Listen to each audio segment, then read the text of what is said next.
വീഡിയോയിലൂടെ നിങ്ങൾ പരിചയപ്പെടാൻ പോകുന്നത് എങ്ങനെയാണ് നിങ്ങളുടെ എക്സൽ ഫയലുകൾ 97-2003 ഫോർമാറ്റിൽ 1997-2003 ഫോർമാറ്റിൽ എങ്ങനെയാണ് സേവ് ചെയ്യാൻ കഴിയുക എന്നുള്ളതാണ്. ഇത് സേവ് ചെയ്തതുകൊണ്ടുള്ള ഉപകാരം എന്നുള്ളത്, അഥവാ നിങ്ങൾ നിർമ്മിച്ചിട്ടുള്ള ഈ ഫയല്, നിങ്ങൾ ഉണ്ടാക്കിയിട്ടുള്ള ഫയല് വേറൊരാളിലേക്ക് നിങ്ങൾ കൈമാറ്റം ചെയ്യുകയാണെങ്കിൽ അവരിൽ 2007 അതിനുശേഷമോ ഉള്ള മൈക്രോസോഫ്റ്റ് അല്ല ഉപയോഗിക്കുന്നതെങ്കിൽ, മൈക്രോസോഫ്റ്റിന്റെ 2007 അതിനുശേഷമുള്ള ഫോർമാറ്റോ വേർഷനോ അല്ല ഉപയോഗിക്കുന്നുവെങ്കിൽ അവർക്കത് ഓപ്പൺ ചെയ്യാനും റീഡ് ചെയ്യാനും സാധിക്കും എന്നുള്ളതാണ് ഈ 97-2003 ഫോർമാറ്റിൽ സേവ് ചെയ്താലുള്ള ഉപകാരം. അപ്പോൾ എങ്ങനെയാണ് നിങ്ങളുടെ ഫയലുകൾ 97-2003 ഫോർമാറ്റിൽ സേവ് ചെയ്യുക എന്നുള്ളതാണ് ഇതിലൂടെ കാണിച്ചു തരാൻ ഉദ്ദേശിക്കുന്നത്. ഫയൽ എന്ന ബട്ടൺ അമർത്തുക. ശേഷം കാണുന്ന സേവ് ആസ് എന്നുള്ള ഓപ്ഷൻ സെലക്ട് ചെയ്ത് ഏതെങ്കിലും നിങ്ങൾ ഫയൽ എവിടെയാണോ സേവ് ചെയ്യാൻ ഉദ്ദേശിക്കുന്നത് അതിന്റെ ലൊക്കേഷൻ തിരഞ്ഞെടുക്കുക.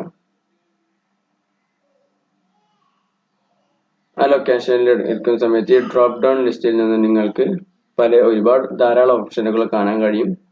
ഇതിൽ എക്സൽ 97-2003 വർക്ക് ബുക്ക് എന്നുള്ളത് സെലക്ട് ചെയ്ത് സേവ് എന്നുള്ളത് കൊടുക്കും.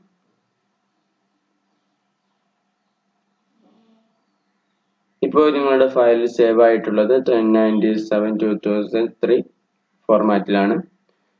ഇതുകൊണ്ട് തന്നെ 2007 താഴെ വേർഷൻ ഉപയോഗിക്കുന്ന, 2007 പഴയ വേർഷൻ ആരെങ്കിലും ഉപയോഗിക്കുന്നുവെങ്കിൽ അവർക്കും ഈ എക്സലിലുള്ള കാര്യങ്ങൾ ഓപ്പൺ ചെയ്യുവാനും റീഡ് ചെയ്യാനും മറ്റുള്ള കാര്യങ്ങളൊക്കെ തിരുത്താനും ഒക്കെ സാധിക്കും എന്നുള്ളതാണ്.